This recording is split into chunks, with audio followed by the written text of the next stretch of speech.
Bienvenue sur le podcast Bien dans mon ventre, le podcast à destination de toutes les personnes qui veulent faire la paix avec leur ventre et des professionnels de santé qui veulent approfondir la prise en charge des troubles digestifs.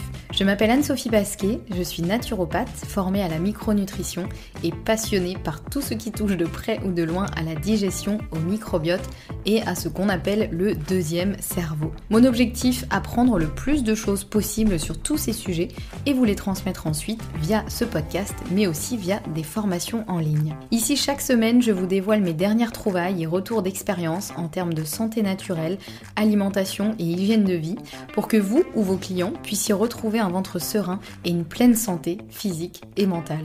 Bonne écoute! Bonjour et bienvenue dans ce nouvel épisode. Aujourd'hui, on se retrouve pour l'épisode numéro 102 dans lequel nous allons parler de système nerveux et de digestion et dans lequel je vais vous expliquer pourquoi il est hyper important de s'occuper de son système nerveux lorsque l'on souhaite avoir une bonne digestion.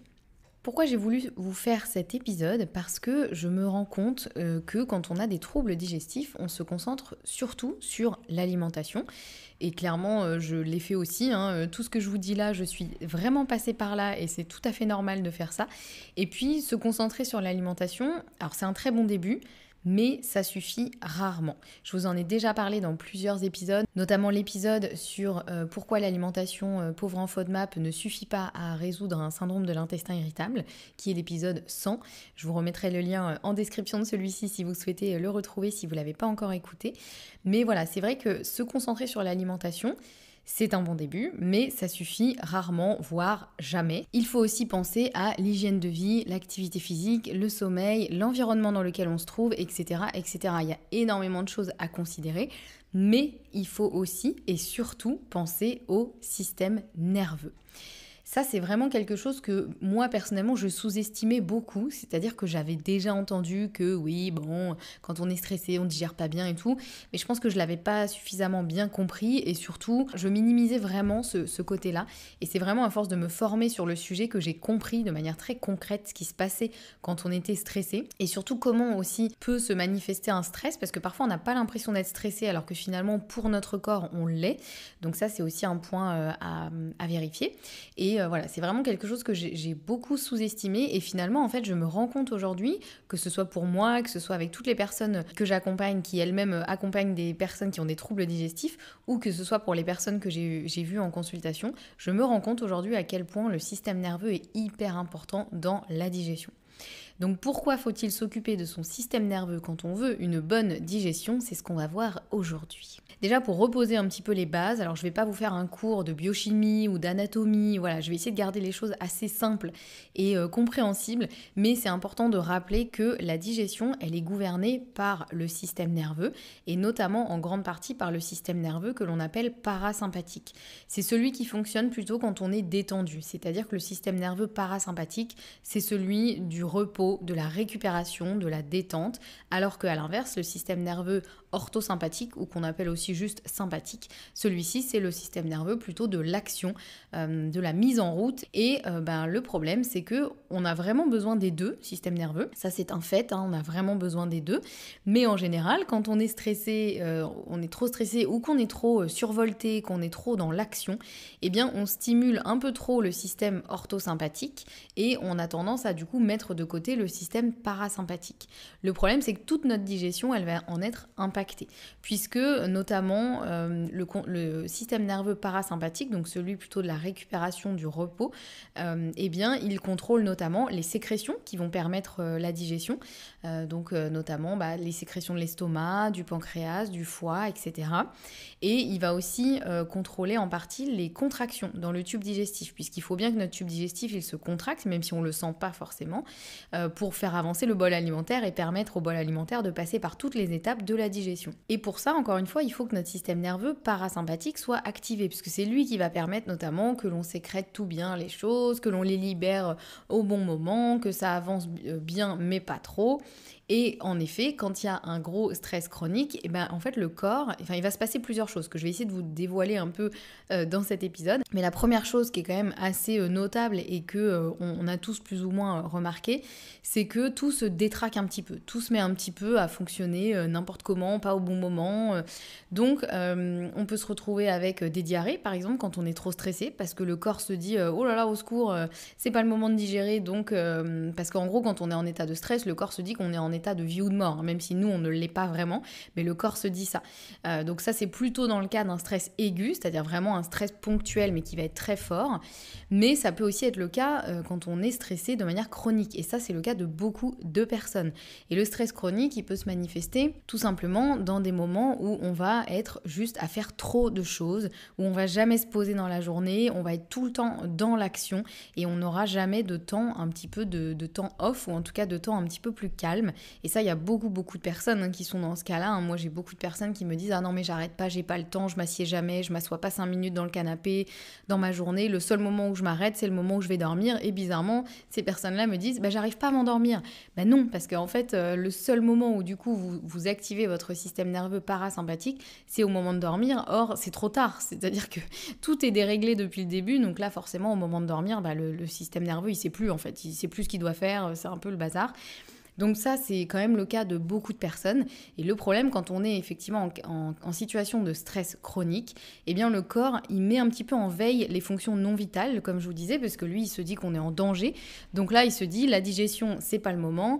Il met plutôt en action tout ce qui va être respiration, les muscles, tout ce qui nous permet de nous battre ou de nous enfuir. Hein, puisqu'encore une fois, c'est un réflexe ancestral. Hein, c'est vraiment une question de vie ou de mort. Donc le corps, il se dit, ok les gars, on mobilise ce qui doit être mobilisé pour survivre, le reste, on verra après. Et effectivement, la digestion, à l'instant T, ce n'est pas le moment. Donc forcément, ça peut mettre en veille pas mal de choses, dont la digestion. Donc le corps, il va sécréter moins de substances nécessaires à la digestion. Ou alors elles vont être sécrétées au mauvais moment, comme par exemple l'acide chlorhydrique qui est sécrété lui en cas de stress, parce que du coup le stress déclenche du cortisol qui va activer la sécrétion d'acide chlorhydrique, même si l'estomac est vide, donc c'est pour ça que ça fait mal, et c'est pour ça que quand on est trop stressé, parfois on a mal à l'estomac, on peut même aller jusqu'à avoir un ulcère, et on parle souvent de l'ulcère, on dit que c'est la maladie du PDG, parce qu'on considère que les PDG ils sont hyper stressés, et donc ils se font des trous dans l'estomac. Bon c'est pas normal, hein, c'est pas parce qu'on dit ça que c'est ça va du coup, c'est un truc, non, c'est vraiment pas normal. Mais pour vous expliquer à quel point, et je pense qu'on l'a tous plus ou moins vécu, des moments où on a un gros stress, on a mal au ventre, on a mal à l'estomac, on n'est pas bien. Donc les sécrétions, effectivement, elles peuvent arriver à des moments qui sont pas optimaux, mais les contractions aussi du tube digestif vont être impactées, celles qui permettent justement au bol alimentaire d'avancer. Elles peuvent être également soit plus fortes, donc dans ce cas-là, on se retrouve en diarrhée, le corps il évacue tout ce qu'il peut parce qu'il se dit là, moi j'ai pas le temps de m'en occuper, donc on évacue, on verra après. Ou alors il met un petit peu tout en veille, donc les contractions sont moins fortes et donc tout stagne. Donc c'est pour ça aussi que parfois quand on est stressé, on a du mal à digérer, on a l'impression que notre repas il nous reste sur l'estomac pendant des heures et des heures et des heures et que ça ne bouge pas. Ça peut être aussi pour ça parce qu'en fait tout se ralentit, donc forcément les contractions se font moins bien, donc ça circule moins bien dans le tube digestif, ça stagne, or c'est pas fait pour ça. Donc ça c'est déjà le premier point, c'est celui qui est un petit peu plus évident, qu'on a tous plus ou moins expérimenté et qui je pense va parler quand même à tout le monde. Mais il y a d'autres impacts que le stress peut avoir sur la digestion et qui sont beaucoup plus subtils, qu'on va peut-être moins mesurer de manière immédiate, mais qui sont tout aussi importantes, puisque le stress, il va aussi impacter le microbiote et la muqueuse intestinale. Alors là, ça se fait peut-être moins de manière immédiate, mais ça va plus être effectivement quand on est dans un stress chronique, donc qui est là un peu tous les jours et qui surtout reste au même niveau, c'est-à-dire qu'on peut avoir des périodes un petit peu plus stressantes quand on a des projets, que ce soit pro ou perso, qui nous demandent un petit peu plus de mobilisation de notre système nerveux orthosympathique. Ça, le corps, il sait faire, il sait gérer quand c'est de manière assez ponctuelle et que on sait qu'après on va pouvoir se poser un petit peu plus et retrouver un rythme normal. Mais quand ça reste tout le temps la même chose, que l'on court partout tout le temps, qu'on s'arrête jamais, qu'on est survolté, qu'on est à 100 km/h en permanence, et bien là ça va effectivement impacter le microbiote et la muqueuse intestinale. Alors qu'est-ce qui va se passer exactement ?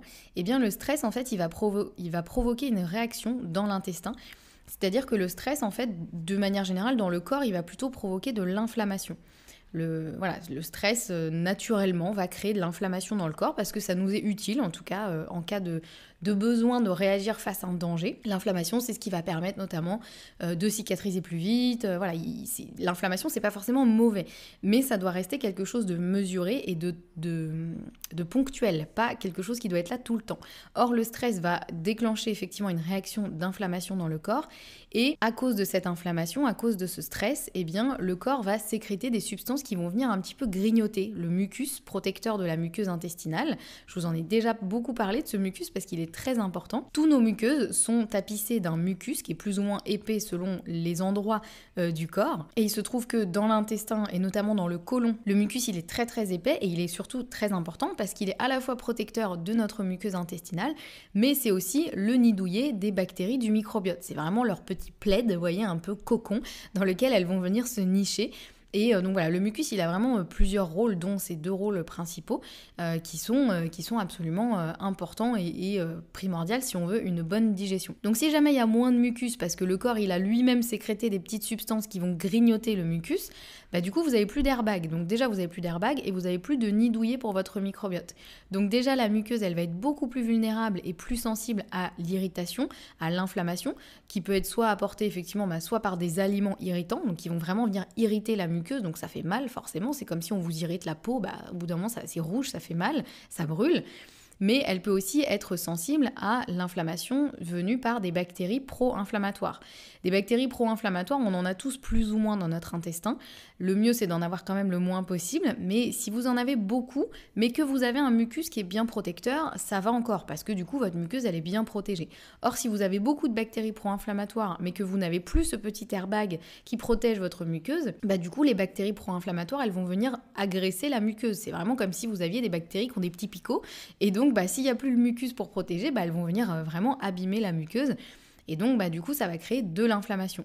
Donc, c'est pas une inflammation en général qu'on appelle une inflammation aiguë, c'est plutôt une inflammation de bas grade, c'est-à-dire vraiment quelque chose d'un peu comme un feu qui couve, vous voyez, un peu quelque chose de latent, qui est là tout le temps et qui, du coup, va faire des dégâts sur le long terme.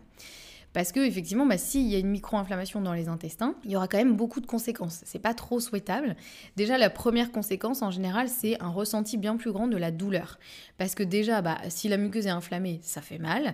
Et en plus de ça, il y a certains récepteurs qui vont s'activer alors que normalement, ils ne sont pas censés s'activer.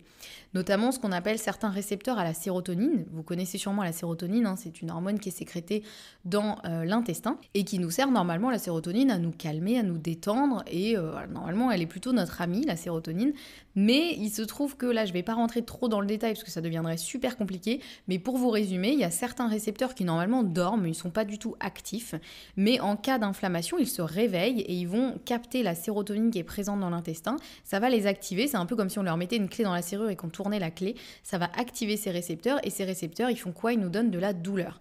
Donc, normalement, dans des situations classiques, on n'aurait pas mal au ventre. Or, là, si notre muqueuse est inflammée, on a nos petits récepteurs qui s'activent et du coup, on ressent beaucoup plus la douleur, du coup, on a mal au ventre. Donc, ça explique aussi pourquoi, quand vous êtes stressé, vous avez notamment mal au ventre. Il y a à la fois le côté mal au ventre à l'estomac, parce que là, il y a trop d'acide chlorhydrique, ça brûle l'estomac, mais il y a aussi le côté mal au ventre au niveau intestinal, parce que pour toutes les explications que je viens de vous donner, forcément, vous aurez beaucoup plus mal au ventre. Et en plus de ça, donc si le mucus il est de mauvaise qualité, comme on l'a vu, comme c'est le petit nid douillet un petit peu du microbiote, et le microbiote il sera aussi impacté. Or, le microbiote, il a clairement un rôle à jouer sur notre état de santé, notre état émotionnel, notre état à tout plein de niveaux. Je vous en ai déjà parlé dans pas mal d'épisodes. Mais effectivement, le microbiote, il peut aussi jouer sur notre état de stress, justement. Donc c'est un peu le cercle vicieux. Parce qu'en fait, au niveau du microbiote, il y a certaines bactéries qui peuvent être plutôt pro-anxiété. C'est-à-dire que plus on a de cette bactérie présente dans l'intestin, plus on se rend compte que ça va déclencher de l'anxiété, pour plein de raisons différentes, plein de mécanismes, notamment la bactérie va sécréter des substances qui vont amplifier l'anxiété. Il y a aussi beaucoup de certaines bactéries qui vont sécréter des choses pour nous calmer. Donc si ces bactéries-là, elles diminuent, on n'a plus ces substances qui vont nous calmer, notamment le GABA, notamment aussi les AGCC, ces petits acides gras à courte chaîne dont je vous parle souvent, notamment le butyrate par exemple. Et donc ces bactéries-là qui d'habitude vont sécréter du GABA, des AGCC qui ont plutôt une action calmante sur le système nerveux, si celles-ci elles viennent à manquer parce qu'il y a un déséquilibre au niveau du microbiote, encore une fois parce qu'il n'y a plus assez de mucus, parce que du coup les bactéries pro-inflammatoires vont plutôt avoir tendance à se développer, du coup, on n'aura plus ces petites substances qui ont tendance à nous calmer, donc on va être encore plus stressé. Donc c'est un peu le cercle vicieux. Vous comprenez bien que voilà, si on devient de plus en plus stressé, ça implique tout ce que je viens de vous expliquer. Et si en plus de ça, on a moins de substances qui sont censées nous calmer, parce que normalement le GABA et certains AGCC sont là pour justement calmer le système nerveux, et bien justement, là, ça devient vraiment le cercle vicieux. Donc je rentre pas trop dans les détails parce que tout ça c'est ce qu'on voit en détail dans la formation Naturodigest, la formation que j'ai créée pour les professionnels de santé, les naturopathes, les pharmaciens, les nutritionnistes, etc. Qui veulent comprendre et approfondir la prise en charge des troubles digestifs. Donc là effectivement ça c'est des heures et des heures de vidéos que je développe dans la formation. Mais je voulais quand même vous expliquer un petit peu ce qui se passe concrètement en cas de stress pour que la prochaine fois qu'on vous dit ah mais vous êtes trop stressé, il faut vous détendre, vous compreniez en fait, effectivement, à quel point ça impacte la digestion. L'idée, c'est pas du tout de vous faire culpabiliser, parce que je sais que moi, en tout cas, la première fois que j'ai compris ça, ça m'a beaucoup culpabilisé. Je me suis dit, mais en fait, je suis dans un cercle vicieux dont j'arrive pas à me sortir. En fait, je suis stressée alors que je me rends même pas compte. Du coup, ça impacte ma digestion et en fait, ça me stresse encore plus. Donc l'idée, c'est pas du tout de vous culpabiliser, c'est au contraire de vous redonner un peu le pouvoir sur tout ça.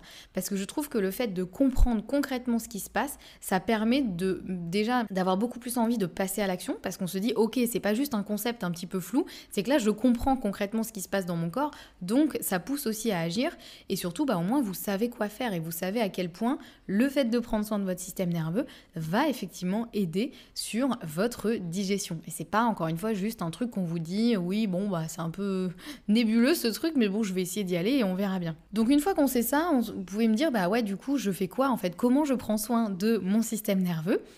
Déjà, en revoyant votre rythme de vie, comme je disais au tout début, si vous êtes constamment débordé, que vous n'avez pas une minute à vous, que vous ne faites que gérer des urgences, peut-être que vous occupez d'autres personnes et pas du tout de vous, peut-être qu'il faudra se demander comment vous pourriez simplifier votre quotidien, peut-être revoir vos priorités, peut-être renoncer à certaines choses, en modifier d'autres. Vous demandez est-ce que ce rythme de vie, est-ce qu'il vous convient réellement? Et aussi peut-être vous demander à quel point vous vous infligez vous-même ce rythme de vie. Encore une fois, l'idée, c'est pas du tout de vous culpabiliser, c'est simplement de vous aider à réfléchir, parce que je sais que, encore une fois, je suis tout à fait concernée par ça, donc c'est pour ça que je me permets aussi de un peu vous titiller sur ça, mais je sais que parfois, on s'en met soi-même trop sur le dos. En fait, on veut faire trop de choses dans notre journée, on veut être peut-être trop parfait, on veut être présent partout, on veut faire le maximum possible, mais finalement, c'est pas forcément se rendre service. Donc c'est important aussi des fois de se dire, ok, j'ai telle contrainte ou sur laquelle là je ne peux pas jouer. Il y a des choses dans notre quotidien sur lesquelles on peut pas forcément influer, mais il y a peut-être plein de choses sur lesquelles finalement, si je réfléchissais bien, je pourrais revenir un petit peu en arrière, modifier des choses, me simplifier la vie et arrêter de me surcharger tous les jours et d'essayer d'être présent partout, d'en faire des tonnes et des tonnes. Donc voilà, ça c'est important de réfléchir sur ça, et ça c'est tout à fait personnel, donc c'est vous qui allez pouvoir vous poser des questions sur tout ça. Et puis, au-delà du rythme de vie, il va falloir évidemment vous concentrer sur l'alimentation, c'est sûr, sur l'hygiène de vie, sur l'état de votre microbiote et l'état de tout le digestif, en plus du système nerveux. Vous avez bien compris qu'il n'y a pas un seul facteur qui va jouer sur la digestion, ça va être vraiment quelque chose de multifactoriel, donc il faut prendre un petit peu en compte tout ça, mais c'est important de se dire que tout joue quasiment au même niveau. Il n'y a pas un qui va être plus important que l'autre, et c'est malheureusement pour ça que quand on se concentre que sur l'alimentation, les résultats sont en général quand même assez limités, parce que ça ne suffit pas. Donc pareil, pour prendre soin de votre système nerveux, qu'est-ce que vous pouvez faire aussi ? Vous pouvez, donc déjà on a dit enlever ce qui peut être enlevé, mais surtout rajouter des choses bénéfiques pour le système nerveux. Et là ça peut être, ça je vous en ai déjà parlé dans plusieurs épisodes, c'est vraiment à vous de trouver ce qui vous parle, mais ça peut être de la méditation, de la relaxation, de l'écriture, ça peut être de passer du temps en nature, de faire du yoga restauratif, du yoga nidra, ça peut être des activités manuelles, ça peut être vraiment tout ce qui vous fait du bien. Et ça, l'idéal, c'est de ne pas attendre d'être au bord de l'implosion pour faire ça, mais d'en faire une vraie habitude préventive, c'est-à-dire vraiment d'être dans la prévention, de faire en sorte de vous sentir le mieux possible au quotidien et de pas juste attendre que la coupe soit pleine, de vous dire bon là si je fais pas quelque chose je vais juste exploser, je n'en peux plus. L'idée non, c'est vraiment que ça devienne une hygiène de vie. Au même titre que vous vous brossez les dents tous les jours, du moins j'espère, eh bien il faudrait idéalement avoir des petites activités comme ça pour son système nerveux tous les jours ou en tout cas plusieurs fois dans la semaine pour que ce soit vraiment une habitude. Et il faut aussi noter qu'il est bien plus facile d'entretenir un système nerveux au quotidien plutôt que d'essayer de rattraper une grosse crise de stress. Ça c'est comme pour tout, c'est vraiment, je peux vous donner plein de métaphores, même par exemple pour votre voiture, si vous avez une voiture, il vaut mieux s'en occuper régulièrement pour éviter justement d'avoir un accident plutôt que d'essayer de récupérer quand il y a eu un accident où là il y a quand même beaucoup plus de boulot et forcément ça coûte plus cher, ça prend plus de temps, c'est beaucoup plus galère. Donc voilà, si je vous fais cette métaphore, vous pensez à la même chose pour votre système nerveux. L'idée c'est de l'entretenir au quotidien, surtout que pour votre voiture vous avez en général des petits voyants sur le tableau de bord. Pour le système nerveux, on en a aussi, mais ils sont beaucoup plus subtils et on arrive rarement à les capter. Donc l'idée, c'est justement d'essayer d'être beaucoup plus à l'écoute de votre corps et de vraiment chouchouter votre système nerveux, de pas vous dire que c'est un truc de you-you perché qui vivent dans la forêt, mais que c'est vraiment quelque chose de nécessaire aujourd'hui dans notre quotidien un petit peu surchargé. Et encore une fois, c'est beaucoup plus facile d'entretenir que d'essayer de rattraper. Ça veut pas du tout dire que c'est pas faisable, mais vraiment, vous en verrez beaucoup plus de bénéfices si ça devient vraiment quelque chose d'habituel. Et personnellement, je peux vous conseiller notamment mon amie Julie que j'ai interviewée dans un épisode de podcast où elle est venue nous parler justement du yoga nidra, du yoga restauratif et du système nerveux.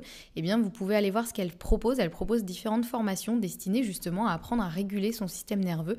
Donc, je vous conseille vraiment d'aller voir ce qu'elle fait. Et aujourd'hui, il y a beaucoup de contenu qui est aussi disponible sur ça. Et l'idée, c'est vraiment de trouver ce qui vous parle à vous. C'est pas parce qu'on vous dit il faut absolument faire de la méditation. Si vous, ça vous va pas du tout, il y a plein d'autres techniques qui peuvent vous aider.